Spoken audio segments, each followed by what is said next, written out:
ఏమొస్తుంది? ధైర్యం వస్తుంది. ఇంకా 2 అడుగులు ముందుకెళ్తే ఇంకా ధైర్యం వస్తుంది. అలాగా కొంత లోతుకి మనం వెళ్ళినప్పుడు ఓహో ఈ అలలు మనల్ని ఏమీ చేయవన్నమాట. అంటే బాగా లోతుకెళ్తే ప్రమాదం, కానీ వారన మనం ఉన్నంతసేపు ఈ అలలు మనల్ని ఏం చేయవు, ప్రమాదానికి గురి చేయవు అనేటువంటి ధైర్యం మనకు వస్తుంది. ఆ ధైర్యం వచ్చినప్పుడు అక్కడ ఆ సముద్రం కాడ స్నానం చేయడానికి మనసు వస్తుంది. సరదాగా స్నానం చేయాలనేటువంటి ఆలోచన మనకు వస్తుంది. దేవుని స్తోత్రం, హల్లెలూయా. అక్కడ సముద్రం దగ్గర నుంచున్న చేపు ఆ అలను చూసి భయపడుతూనే ఉంటాం. అది మనల్ని ముంచేస్తుందేమో, మనల్ని ప్రమాదానికి గురి చేస్తుందేమని. ఎప్పుడైతే 2 అడుగులు మనము ధైర్యంగా ఆ లోపలికి వేయటం ప్రారంభించామో, అలా 2 అడుగులు అన్నది 4 అడుగులు అలా ముందుకి కొనసాగి మనము ధైర్యాన్ని తెచ్చుకుని ఏం చేస్తామండి? సముద్రం వైపు చూడకుండా మనము ఎవరి వైపు చూడటం? వస్తున్నటువంటి అలల వైపు చూసి మనం ఆస్వాదాన్ని లేక ఆనందాన్ని పొందుకుంటాం. అయితే దేవుని యొక్క సన్నిధానంలో ఆయనను వెతికేటువంటి వారు, ఆయనకు ప్రార్థించేటువంటి వారు ఎలాగుండాలంటే ధైర్యంగా ఉండాలి. ధైర్యాన్ని విడిచిపెట్టకూడదు, ధైర్యాన్ని కోల్పోకూడదు. ఎప్పుడైతే ధైర్యాన్ని మనం విడిచిపెడతామో, ధైర్యమును కోల్పోతామో, అపజయం అనేది మనం రుచి చూస్తాం. అపజయం అనేది మనకి వెంటాడుతుంది, అపజయం అనేది మనకు కలుగుతుంది. జయ జీవితం అనేది ఉండదు, విజయం అనేది ఉండదు. పరీక్ష రాయడానికి వెళ్ళినటువంటి విద్యార్థి భయపడితే ఏం రాస్తాడు అమ్మా? భయపడతా వెళ్ళాడు అనుకో, ఏం రాస్తాడు? ఏదోటి రాసేస్తే పాస్ అయిపోతానని ధైర్యంతో వెళ్ళాడు అనుకోండి, మొత్తానికి ఏమవుద్ది? పాస్ అవుతాడు. భయపడుతూ వెళ్తే అతడు భయపడటం వల్ల అతను రాయలేడు, పాస్ మార్క్ కూడా రాదు. కాబట్టి ఇంత విశేషమైనటువంటి అర్థముతో కూడినటువంటి కీర్తనే ఈ 27వ కీర్తన. మొదటి వచనాన్ని మనం చదువుకుందాం. యెహోవా నాకు వెలుగును రక్షణై ఉన్నాడు, నేను ఎవరికి భయపడుదును? Question mark. యెహోవా మనకు ఏమై ఉన్నాడు? వెలుగునై ఉన్నాడు, రక్షణై ఉన్నాడు.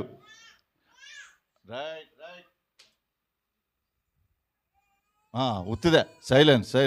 దేవుని స్తోత్రం. యెహోవా నాకు ఏమై ఉన్నాడు?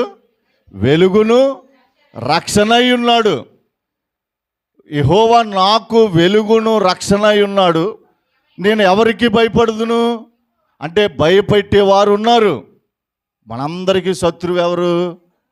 సాతాను. అది ఏం చేస్తుంది? భయపెడుతుంది. పలు రకాల రూపాలను ధరిస్తుంది, వికృత రూపాలను ధరిస్తుంది. భయంకరమైనటువంటి రూపాలను ధరించి మనలో ఉన్నటువంటి విశ్వాసాన్ని, మనలో ఉన్నటువంటి ధైర్యాన్ని, మనం కలిగి ఉన్నటువంటి భక్తిని చెడగొట్టడానికి పలు రకాల రకాల వికృత రూపాలు ధరించి మనల్ని ఆటంకపరచడానికి మన దగ్గరికి వస్తుంది. ఇంకో విచిత్రం చెప్పనా? మనకంటే ముందుగా వచ్చి దేవుని మందిరంలో కూర్చుంటుంది. అదేంటంటే సాతానికి దేవుని మందిరంలో చోట్లేదు కదా, సాతానికి దేవుని మందిరంలో చోట్లేదు కదా అని అనుకోవద్దు. అది ఎక్కడికైనా రావచ్చు. దానికి నిదర్శనమే యోబు గ్రంథం 1వ అధ్యాయంలో నువ్వు ఎక్కడి నుండి వచ్చితివి అని సాతాన్ని అడిగాడు యేసు ప్రభు. దేవాతి దేవుడు అడిగినప్పుడు సాతాను ఏమని జవాబిచ్చింది? నువ్వు ఎక్కడి నుండి వచ్చితివి? అప్పుడు అంటది, భూమి మీద ఇటు అటు తిరుగులాడుచున్న నేను నీ దూతలో ఆకాశము నుండి కిందకి దిగుట విక్కుట చూచి దాని మీద నుంచి నేను కూడా వచ్చాను. అంటే అది రాగలదు, వెళ్ళగలదు, దానికి అన్నీ తెలుసు. ఎందుకంటే పరలోకం తెలుసు దానికి, మనకంటే తెలియదు. కానీ సాతానికి ఏం తెలుసు? పరలోకము తెలుసు, దేవుడు తెలుసు, భూమి మీద మనుషులు తెలుసు, ఎవరు దేవుడిని ఆరాధిస్తున్నారో తెలుసు, ఎవరు వేషధారులుగా ఉన్నారో తెలుసు, ఎవరు భక్తిహీనులుగా ఉన్నారో, భక్తి గలవారుగా ఉన్నారో సాతానికి మనకంటే మన గురించి బాగా తెలిసిన వ్యక్తి ఎవరైనా ఉన్నారంటే సాతాను ఒక్కడే. దేవుని స్తోత్రం, హల్లెలూయా. కాబట్టి సాతాను దగ్గర మన ఆటలు సాగో. సాతాను దగ్గర మనము దాన్ని భయపెట్టాలనుకుంటే ఆగరా నీ గురించి నాకు తెలిసి అంటుంది. అర్థమవుతుందా మీకు? దాన్ని మనం భయపెట్టాలనుకుంటే నీ గురించి నాకు తెలుసు, ఎందుకు ఆవేశపడుతున్నావు, ఎందుకు నువ్వు కంగారు పడుతున్నావు, నీ గురించి అంతా తెలుసు, అసలు నీ యొక్క పరిస్థితి అంతా నా చేతిలో ఉంది, నీ యొక్క రహస్య జీవితం అంతా నా చేతిలో ఉంది. నేను గనక నిన్ను నాశనం చేయాలనుకుంటే అర నిమిషం చాలదని అది సవాలు విసురుతుంది. వినండి, అది సవాలు విసురుతుంది. కారణం ఏంటి? మనకంటే ముందుగా వచ్చి కూర్చుంటుంది. ఎందుకు కూర్చుంటుంది? దాని పని ఏంటి? ఎక్కడైతే దేవుని పని జరుగుతుందో అక్కడ ఆ పనిని ఏం చేయాలి? చెడగొట్టడానికి, దేవుని కార్యాలు చెడగొట్టడానికి. సాక్ష్యం చెబుదామని వస్తావు నువ్వు, ఊరుకా సాక్ష్యం ఎందుకు? నీ గురించి నలుగురు ఏమనుకుంటారో తెలుసా అని నేను ఏం చేస్తుందామే అమ్మా?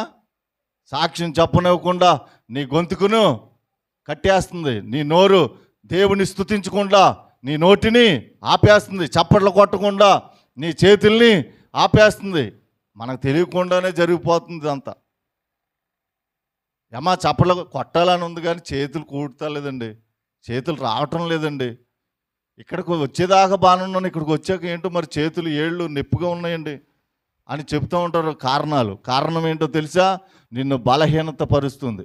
మనం కూడా దానికి ఏమైపోతున్నాం? లోబడిపోతున్నాం. అలా చేతులు నొప్పిగా ఉన్న దేవుని స్తుతించడం ప్రారంభించు. నీ స్తుతుల దెబ్బకి ధనుకి అది పరారైపోద్ది మాట. దేవుడి స్తోత్రం.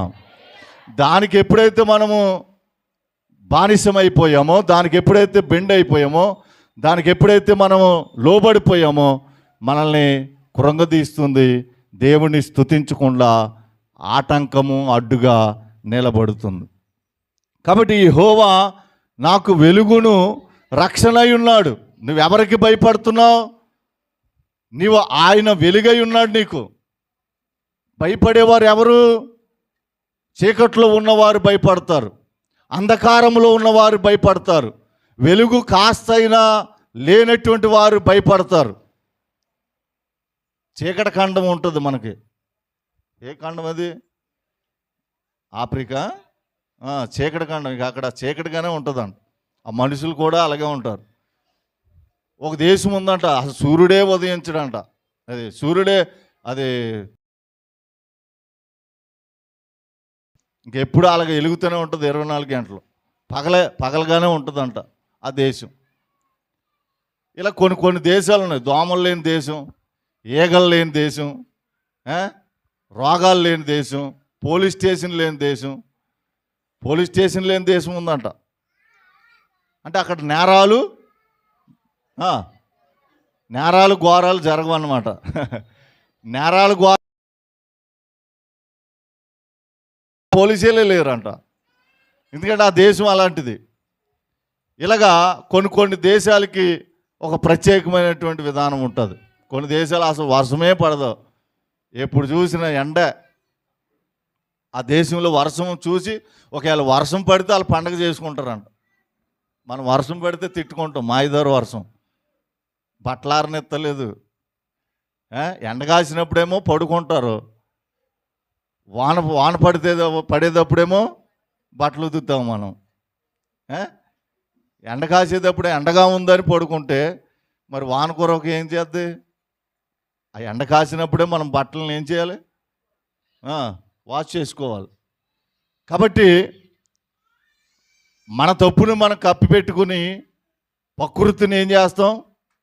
అది మాట్లాడలేదు కదా, నన్ను ఎందుకు తిడుతున్నావు, నేను వానగా కురుస్తుంటే నువ్వు ఎందుకు నన్ను తిడుతున్నావు అని అనలేదు కదా, నేను ఎండ కాస్తుంటే నన్ను ఎందుకు తిడుతున్నావు అని అనలేదు కదా. అనలేదు కాబట్టి ప్రకృతి అందరికీ లోకువే. కాబట్టి ప్రకృతిని తిడుతూ ఉంటాం. కాబట్టి ఎలుగుగా ఉన్నాడు దేవుడు, రక్షణగా ఉన్నాడు. నువ్వు ఎవరికి భయపడవలసిన అవసరం లేదు. నువ్వు ఉన్నది వెలుగులో ఉన్నావు, చీకట్లో లేవు. నువ్వు ఉన్నది, నీకు రక్షణ అయి ఉన్నాడు దేవుడు. నువ్వు ఆ శాంతి భద్రతలతో ఉన్నావు, ఆయన కాపుదల్లో ఉన్నావు, ఆయన సహాయకుడిగా నీకున్నాడు. చుట్టూ అపాయము చుట్టుకున్న కలిగినటువంటి దేవుడిగా ఆయన ఉన్నాడు. దేవుని స్తోత్రం, హల్లెలూయా. కనుక ప్రియమైన దేవుని సంగమా, దేవుని వాక్యమును వింటున్నటువంటి వారులారా, ఆయన ఏమై ఉన్నాడో రాస్తున్నాడు. దావీదు గారు ఏమంటున్నాడు? యెహోవా నాకు ఏమై ఉన్నాడు? వెలుగును రక్షణను. మరి నీకేమై ఉన్నాడు? ఇప్పుడు దావీదు గారి యొక్క అనుభవం ఆయన రాస్తున్నాడు. ఆయన నాకు వెలుగుగా ఉన్నాడు, రక్షణగా ఉన్నాడు, నేను ఎవరికి భయపడను, నేను రాజుని కాబట్టి ఎవరికి భయపడను, నేను అధికారిని కాబట్టి ఎవరికి భయపడను అని రాయలే ఇక్కడ. ఇప్పుడు రాజు భయపడతామేంటి? రాజు కాబట్టి ఎవరికి భయపడవలసిన అవసరం లేదు.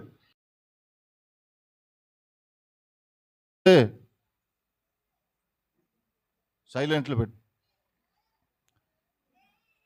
కాబట్టి దేవుని యొక్క వాక్యము చెబుతుంది, ఆయనే నాకు వెలుగై ఉన్నాడు.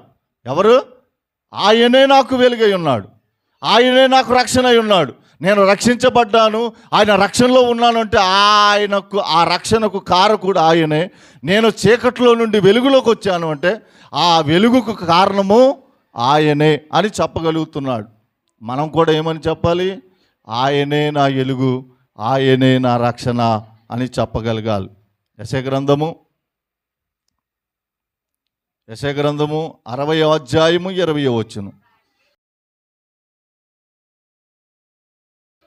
నీ సూర్యుడు ఇంకను ఏం చేయడంట? అస్తమింపడు, నీ చంద్రుడు క్షీణింపడు, యెహోవాయే నీకు నిత్యమైన వెలుగును వెలుగుగా ఉండును, నీ దుఃఖ దినములు సమాప్తమగును. దేవుని స్తోత్రం. నీ సూర్యుడు ఇంకా అస్తమింపడు. అస్తమింపడు అంటే అస్తమిస్తే చీకటే, ఉదయించాడంటే వెలుగు. నీ సూర్యుడు, సూర్యుడు అంటే ఎవరు? సూర్యుడు అంటే ఎవరు? సూర్యుడు అంటే బయట కనపడిన సూర్యుడు కాదు, దేవుడే మనకి సూర్యుడై ఉన్నాడు. దేవుని స్తోత్రం. 84వ కీర్తనలో ఉంటుంది ఆ మాట. 84వ కీర్తన 11వ వచనం.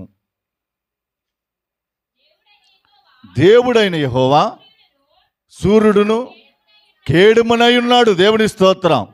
దేవుడైన యెహోవా సూర్యుడును కేడుమనై ఉన్నాడు. ఆయనే సూర్యుడు. సూర్యుడు అంటే వెలుగుకు సాదృశ్యం. సూర్యుడు అంటే వెలుగుకు సాదృశ్యం. ఆ వెలుగుగా ఉన్నాడు అంటే సూర్యుడిగా నీకున్నాడు. ఆ సూర్యుడు ఏం చేయడంట? అస్తమింపడు. అంటే అస్తమించడం అంటే చీకటిగా మారడు అని అర్థం. నీ సూర్యుడు ఇంకా అస్తమింపడు, నీ చంద్రుడు ఇంకా క్షీణింపడు, యెహోవాయే నీకు నిత్యమైన వెలుగుగా ఉండును. కాబట్టి వెలుగుగా ఆయన ఉన్నాడు కాబట్టి నీ దుఃఖ దినములు ఏమవుతున్నాయి? సమాప్తం అవుతున్నాయి. నువ్వు ఇంకా కన్నీరు కార్చవలసిన అవసరం లేదు. నీ దుఃఖము నాట్యంగా దేవుడు మారుస్తున్నాడు.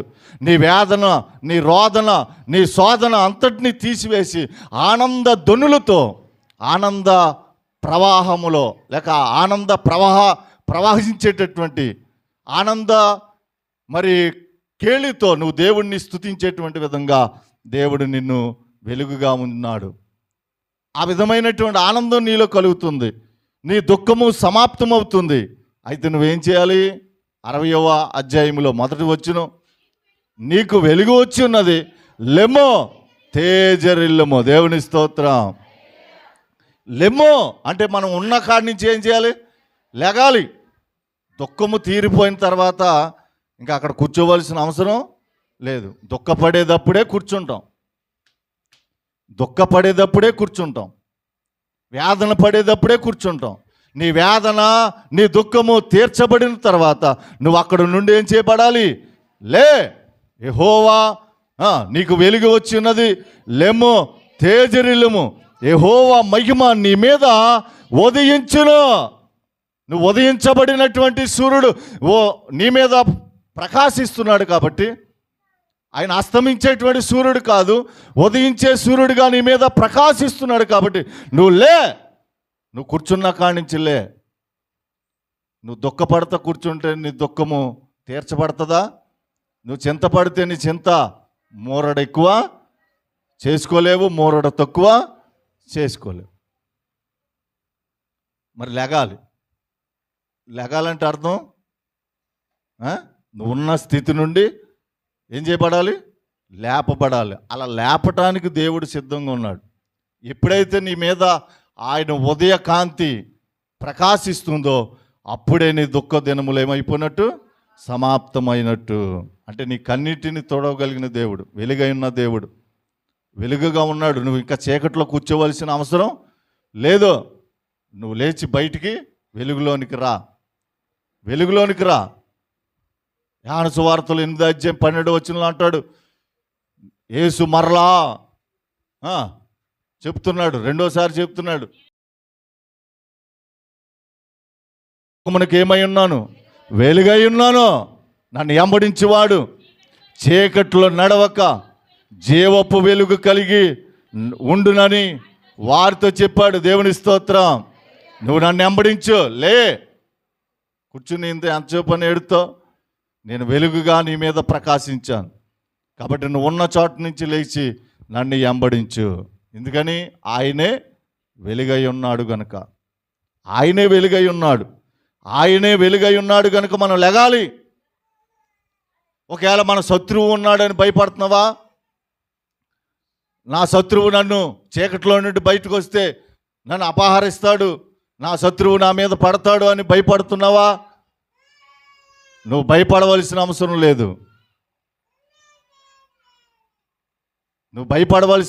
లేదు.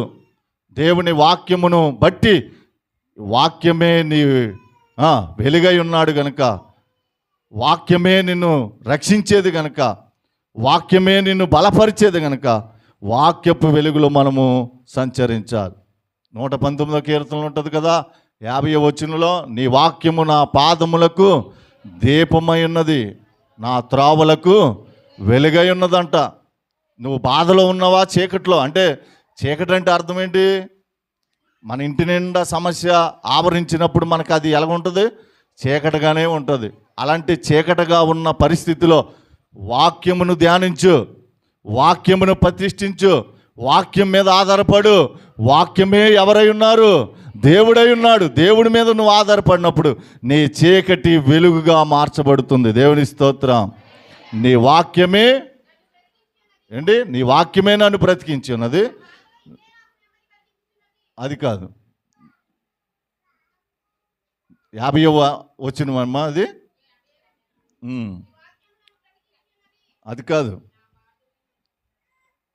చెప్తాను. 119వ కీర్తన, నీ వాక్యము నా పాదములకు దీపమై ఉన్నది, నా త్రోవగా. ఎన్నో వచ్చిన? 150? 105. అది, నీ వాక్యము నా పాదములకు దీపమును, నా త్రోవకు ఏమై ఉన్నది? వెలుగై ఉన్నది. దేవుని స్తోత్రం. ఆ వాక్యం కొరకు, ఆ మాట కొరకు మాట.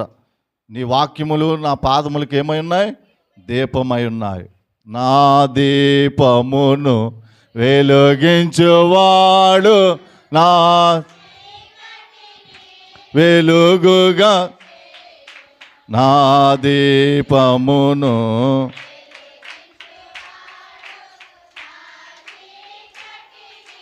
వెలుగుగా చేయు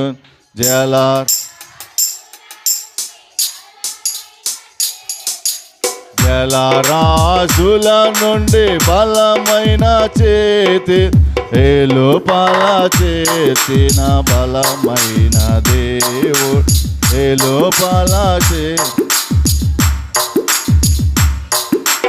యెహోవా నా బలమా, యథార్థమైనది నీ మార్గం, పరిపూర్ణమైనది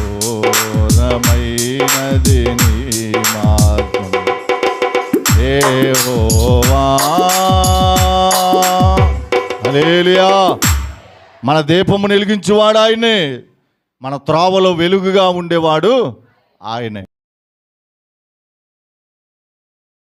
అరణ్య మార్గముల గుండా, ఎడారుల్లో, అడవుల్లో అంటే వారు ప్రయాణం చేయటానికి భయపడుతున్నప్పుడు దేవాతి దేవుడు ఏమై ఉన్నాడో చూడండి.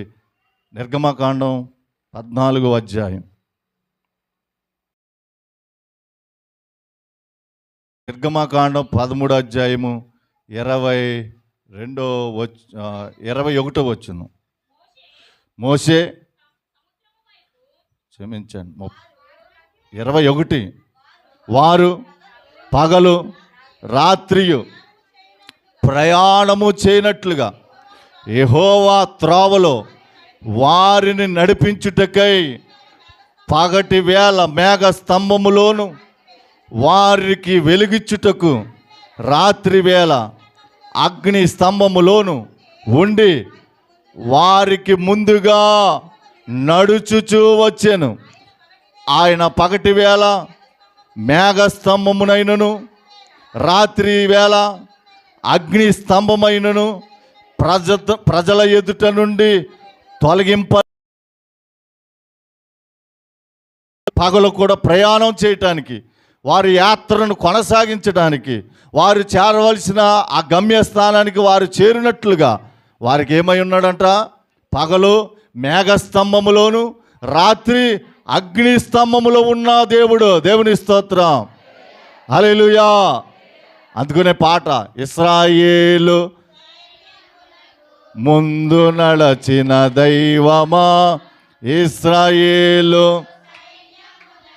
ముందు నడచిన దైవమా, నేడు మాతో కూడా నుండి మమ్ము నడిపించుమా, నేడు మాతో కూడా నుండి మమ్ము నడిపించుమా. ఇశ్రాయేలు సైన్యమునకు ముందు నడచిన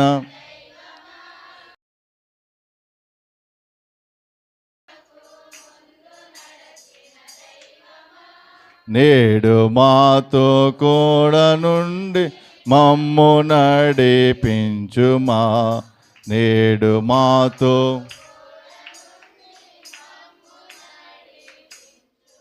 హల్లెలూయా. వాళ్ళను మందవలే నడిపించాడు. గొర్రెల కాపరగా ఆయన ఉండి, అంటే సాధారణంగా మోషే గారు నడిపించారు, కానీ ఆత్మీయంగా ఎవరు నడిపించారు? దేవుడే నడిపించాడు. ఎలా నడిపించాడు? పగల మేఘస్తంభంలో ఉండేవాడు ఆయన, రాత్రి అగ్ని స్తంభంలో ఉండి వారికి ఇక అంటే ఇది చీకటి పడిపోయింది అంటానికి లేకుండా ఇక వాళ్ళకి నిత్యము రోజంతా వెలుగుగా ఉండేటువంటి విధంగా దేవుడే వారి మధ్యన వెలుగుగా వచ్చాడు. దేవుని స్తోత్రం. కాబట్టి శత్రు భయం లేదు, శత్రు భయం లేదు, కోరమృగాలు వస్తాయన్న భయం లేదు. నువ్వు ఎందుకు భయపడుతున్నావు? శత్రువుని చూచి. మీకా గ్రంథము 7వ అధ్యాయము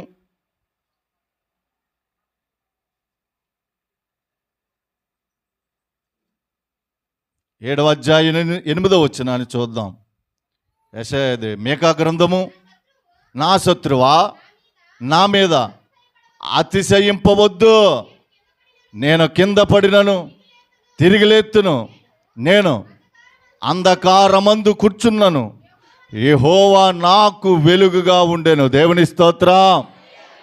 ఈ మాట చెప్పండి. నా శత్రువా నా మీద అతిశయింపవద్దు, నేను కింద పడినా తిరిగి లేత్తును, నేను అంధకారమందు కూర్చున్నాను, యెహోవా నాకు వెలుగుగా ఉండును. ఈడిక లేవలేడు. ఏబు గారిని చూసి కూడా అలాగే అనుకున్నారు. ఏబు ఇంకా చరిత్ర అయిపోయింది, ఏబు బ్రతుకు అయిపోయింది అనుకున్నారు. కానీ ఏబుకి మరలా ఎంత ఇచ్చాడు దేవుడు? పోగొట్టుకున్నంత కంటే 2 అంతలుగా దేవుడు ఆశీర్వదించాడు. దేవుని స్తోత్రం, హల్లెలూయా. అలాగే నీ పని అయిపోయింది, ఇక ఇతని చరిత్ర ముగించబడింది. ఇతను ఇక లేవలేడు, మంచం మీద పడ్డాడు, ఇతడు ఇక నడవలేడు, మంచం మీద పడ్డాడు అని అనుకుంటారు. అయితే వాళ్ళందరూ అతిశయిస్తున్నారు. నీ శత్రువు నీ మీద అతిశయిస్తున్నాడు. ఇక ఆడి బతుకు చీకటైపోయింది, ఆడి జీవితం చీకటైపోయింది, ఆడిక పనికిరాడు అనుకున్నటువంటి సమయంలో దేవుడే నీకు వెలుగుగా వచ్చి నిన్ను లేవనెత్తి నడిపిస్తాడు. ఎవరైతే అతిశయించారో, ఎవరైతే నిన్ను చూచి హేళన చేశారో, ఎవరైతే నీ పని అయిపోయింది ఉన్నారో వారి మధ్యలోనే నిన్ను వెలుగుగా నిలబెట్టుకుంటాడు. దేవుని స్తోత్రం. అనేకులకు సాక్షిగా వెలుగుగా నిలబెట్టుకుంటాడు. నా దీపము యేసయ్యా నీవు వెలిగించినావు, సుడిగాలిలోనైనా జడివానలోనైనా ఆరిపోదులే నీవు వెలిగించిన దీపము. నీవు వెలిగించిన దీపము,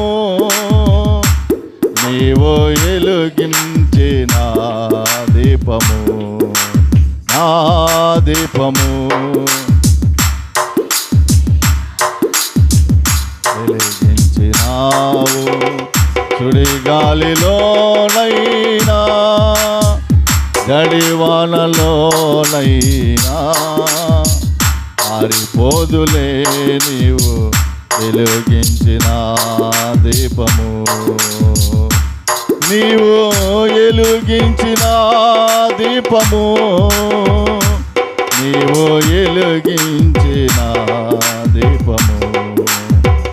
ఆగని ఓరిలో ఆరిన నేలపై నా ముందు వెలసితివే, సైన్యములకు అధిపతివై.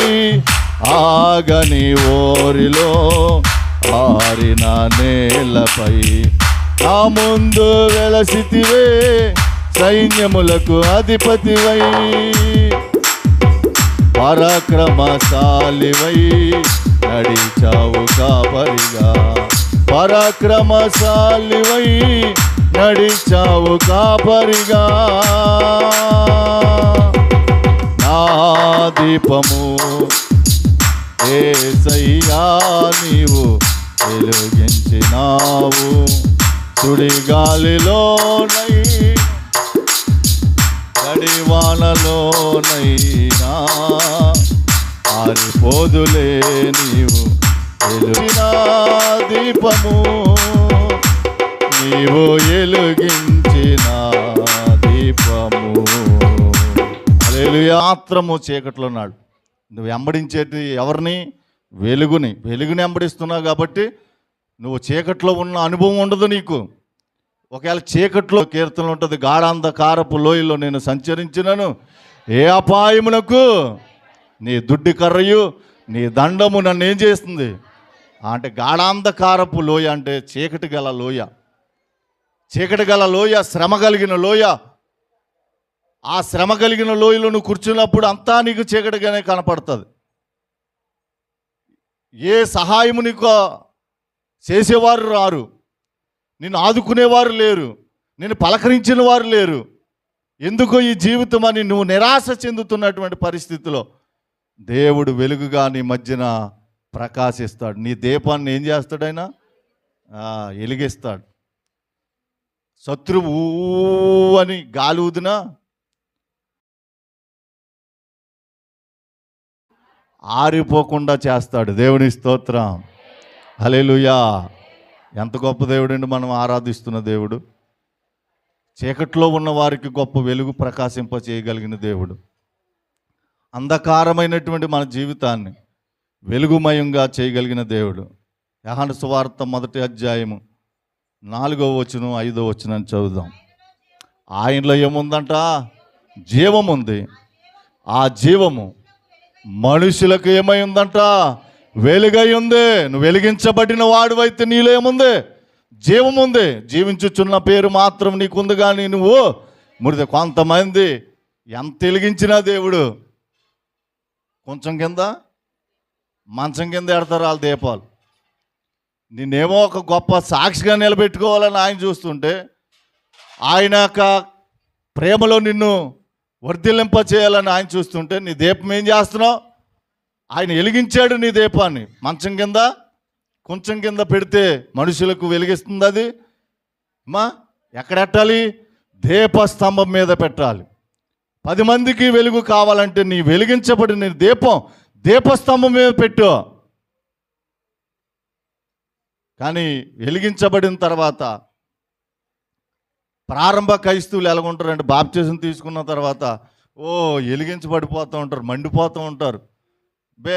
పాస్టర్ గారు ప్రార్థన అప్పుడే అట్లేదేంటి అంటారు. ఏంటి అప్పుడే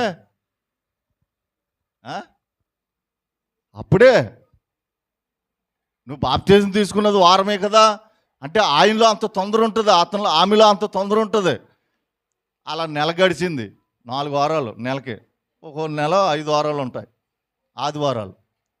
అలా 5 వారాలు అయిపోయింది. నెల అంతా బాగానే మంచి స్పీడ్గా అందరికంటే ముందుగా పాస్టర్ గారిని కూడా తొందర పెట్టి ప్రార్థన ఎట్టి చేసే అంత ఇదిగా ఉన్నాడు. 2వ నెలలో ఈయన కనపడతలేదు. అదేంటి కంగారుగా వచ్చిన ఆయన ఏమైపోయాడు? దీపం ఏమైపోయింది దీపం ఏమైపోయింది? ఆరిపోతుంది. మన దీపం ఏం చేయకూడదు? ఆరిపోకూడదు. నా ఇంటి దీపం నీవే అని నా హృదయము నీ కొరకు, నా ఇంటి దీపం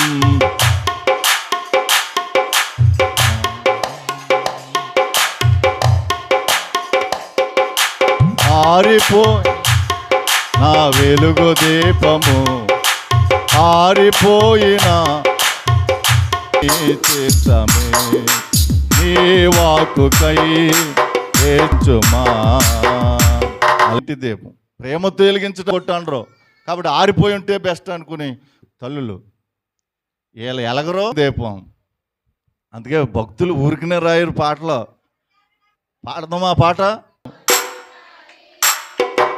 ఆరిపోయిన డివిటీ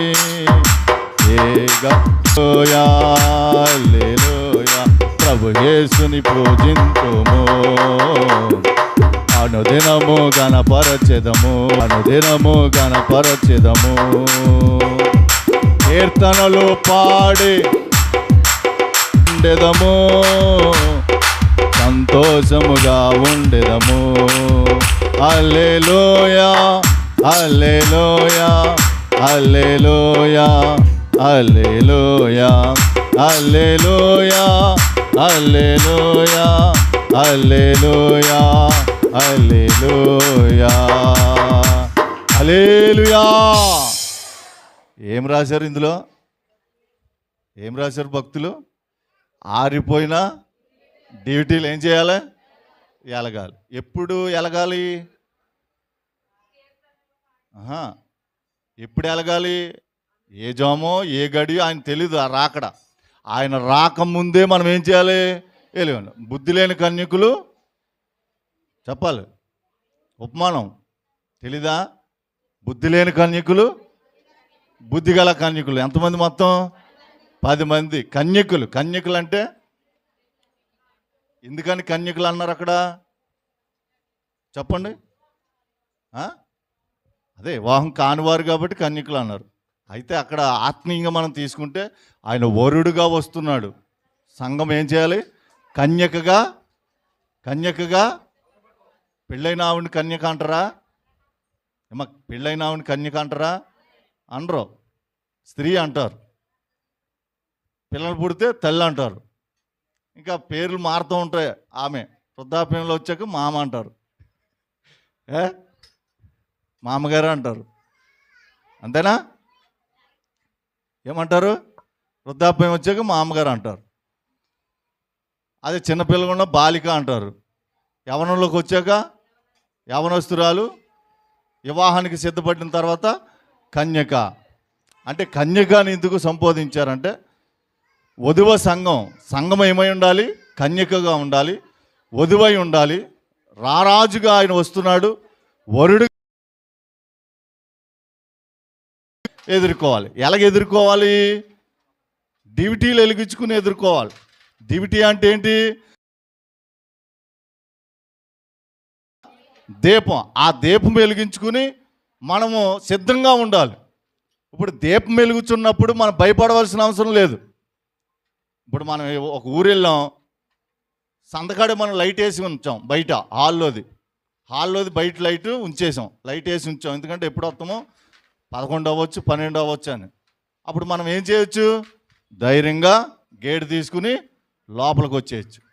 అదే లైట్ వేసి లేదనుకో, ఏమున్నాయో ఏమొచ్చేసినాయో అక్కడ ఏమున్నాయో అని భయపడతా ఏం చేయాలి, ఉండాలి. అదే లైట్ ఉంటే భయపడవలసిన అవసరం లేదు. నువ్వు వెలుగుతూ ఉంటే ఆయన ఏ జామ్ వచ్చినా నువ్వు ధైర్యంగా ఆయన ఎదుర్కోగలవు. అసలు ఆరిపోతే నువ్వు భయపడవలసిన పనే. ఆరిపోతే ఏమైపోతాం, ఎప్పుడు వెళ్తామో తెలియదు. బుద్ధి కలిగిన కన్యకులు ఆయన రాకడ వచ్చింది, ఆయనతో పాటు ఎత్తపడ్డారు. ఈ కన్యకులు, బుద్ధి లేని కన్యకులు ఏం చేయబడ్డారు, వాళ్ళ డ్యూటీలు ఆరిపోతే నూనె తెచ్చుకోవడానికి వెళ్ళారు. నూనె దేనికి సాదృశ్యం అంటే పరిశుద్ధాత్మకు సాదృశ్యం. అంటే వీళ్ళు ఏం కోల్పోయారు, పరిశుద్ధాత్మను కోల్పోయారు. మనం ఎత్తబడే గుంపులో ఉండాలంటే పరిశుద్ధాత్మతో నింపబడిన వారుగా, అంటే ఫుల్గా మన దేహం అంతా కూడా, మన హృదయం అంతా కూడా నూనె అనే పరిశుద్ధాత్మ నింపి, అది ఇంకా పొర్లిపోయి అంతగా నిండి ఉండాలి. దేవుని స్తోత్రం. అంటే అది నిండిపోయి పొర్లిపోవాలి, అంతగా ఉండాలి. నీ పరిశుద్ధాత్మ శక్తి అంతగా పనిచేయాలి. అంతేగాని అందులో ఉన్న నూనె అంతా ఆరిపోయేటట్లుగా చేసుకుంటే డ్యూటీ ఏమైపోద్ది, లేదు, ప్రయోజనం లేదు. తలుపులు వేయబడ్డాయి, దేవుని రాకడా వచ్చింది, వెళ్ళిపోయాడు ఆయన, తలుపులు వేయబడ్డాయి. వీళ్ళు వెళ్ళామంటున్నారు తెలుసా, అయ్యా అయ్యా మేము వచ్చాం తలుపుతి, మేము పరిశుద్ధాత్మతో ఉన్నవారు, ప్రవచన వరాలు కలిగిన వారు, స్వస్థత వరాలు కలిగిన వారు, సువార్తను ప్రకటించిన వారు, మేము ఎన్నో అద్భుతాలు చేసిన వారు, సభలు పెట్టాం, అలా చెప్పేశారు. ఈయన దేవుడు ఏమన్నాడంటే ఒకటే మాట, అంతే, మీరెవరో నాకు, అంతే సింపుల్ మాట, అంతే. వాళ్ళు ఎలిగింతేంటి, ఎలగకుంటుంటేంటి, సమయానికి లేరు వాళ్ళు, సమయానికి వాళ్ళు ఏం చేయలేదు. అంటే దీనికి అర్థం చెప్తాను. పెళ్లి టయానికి పెళ్లి కూతురు అక్కడ ఉండవలసిన రీతిలో పెళ్లి కూతురు లేదు అక్కడ, పెళ్లి కొడుకు రెడీగా ఉన్నాడు, పెళ్లి చేసుకుని వెళ్ళాలి ఆయన, కింద లేదు కాబట్టి ఆమె ఏం చేయబడిందంటే పెండ్లి కూడితే, అది దాని మాట అర్థం ఏంటంటే నీ ముఖం మీద ఉమ్ము కూడదు, అటువంటి జీవితం మనం కలిగి ఉండకూడదు. కాబట్టి ఆయన యెహోవా మనకు వెలుగులో సంచరిద్దాం, దేనికి భయపడకుండా ధైర్యంగా ముందుకు వెళ్దాం. దేవుడి మాటలు మన కళ్ళు మూసుకోండి. ప్రేమా స్వరూపి నీకు వందనాలు నాయనా. యెహోవా నాకు వెలుగును రక్షణ ఉన్నాడు, నేను ఎవరికి భయపడదును. అవును ప్రభువా, నువ్వు వెలుగు యేసు నామములో అడిగి పెట్టుకున్నావు.